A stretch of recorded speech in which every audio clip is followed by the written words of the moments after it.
Hello everyone, and welcome back to the channel and a new year. We just talked about Washington State recently and their new bill to limit gun and ammo purchases, and in that video I mentioned a problem with the guy Seattle chose to tap as police chief, specifically that he doesn't believe in the Second Amendment. As if you can choose to just believe that rights don't exist. New Seattle Police Chief Sean Barnes is not a stranger to controversy. He was previously the chief of the Madison Police Department in Wisconsin.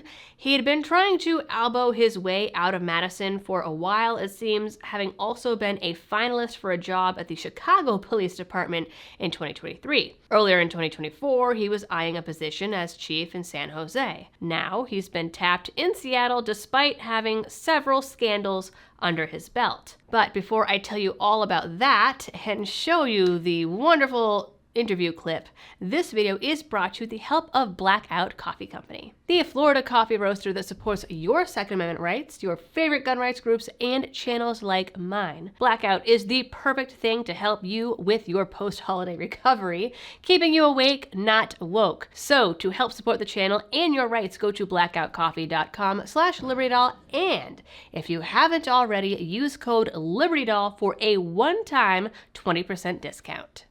The issue getting the most attention right now, at least among conservatives, stems from his comments in a 2022 interview with Fox 47. At the time, he told reporters that he doesn't believe in the Second Amendment, that it's outdated and inappropriate. Here is a clip to see for yourself. We have a lot of things that are legal, but is it the right thing to do? We have to rise above that. And sometimes it requires an evolution of our thinking. What was written in 1789 may not be appropriate for 2022 unless we're okay with kids being killed. You're referencing the Second Amendment? Yes, I am. Using the same logic, you would have to put the same argument to all the other rights. It's not a new argument, and we all know the flaws with it. If you are a gun owner that has ever spoken to an anti-gun liberal or seen one on the internet, you have heard this argument at least once, probably at least 6 times. Now, despite his logic, or lack thereof, it's unlikely that he believes we shouldn't have free speech or right to a fair trial, though with his reputation, I'm not so sure about protection from warrantless searches, but we'll get to that in a minute. No, it is pure and simple.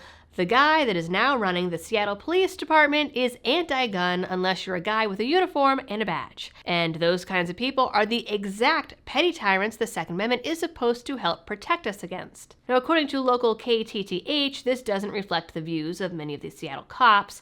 I can't confirm or deny because I don't know. But it doesn't really matter because allegedly the rest of the police department wasn't allowed to participate in this process or, for whatever reason, even toss their hat in the ring. And it's pretty telling that this interview resurfaced and put Barnes under national scrutiny, at least from the right, and he was still chosen by a department that is already roiled in controversy. And now this guy is the one responsible for approving gun licenses in Seattle.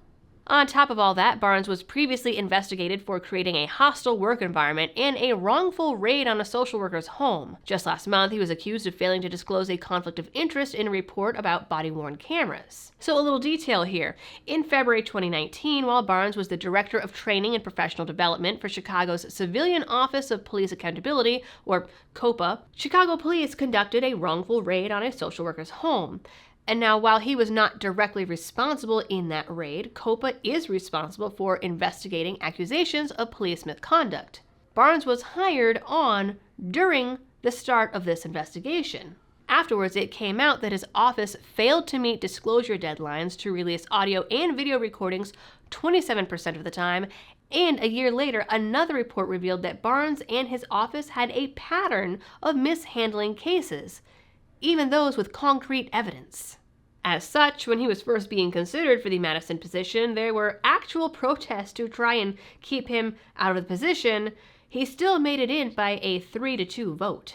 Then he was hit by another controversy over questions he allegedly asked during an exit interview. As the story goes, a female officer was quitting to be closer to family in another state. Barnes apparently asked her questions about her sex life, her sexuality, and relationships, and tried to convince her to stay on the force to find love.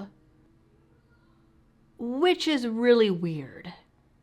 An investigation found that he did, in fact, ask these questions, but he claimed they were rhetorical and not, quote, asked as a question to be answered, and he was cleared of any wrongdoing. Then last month, Barnes hired a Virginia Tech marketing professor to test how body cams influence behaviors and attitudes of both police and the public. But that professor had direct ties to the camera manufacturer and even serves on one of their advisory councils. Barnes wrote out and submitted his report without disclosing the conflict of interest. Now, none of those three things are enough to disqualify him from the job, but his opinions on the Second Amendment definitely should have, seeing as, again, he is now the one responsible for approving firearms licenses, and that seems like a pretty big conflict of interest. And I know that Seattle is notoriously a very liberal area, but that doesn't mean that there aren't gun owners existing there for some reason. Either way, between that and the new bill that has been introduced that I discussed in my last video, sounds like some of the gun owners there are about to have a bad time. As always, I'll keep an eye on things, and if there's any interesting or pertinent updates, I will bring them to you.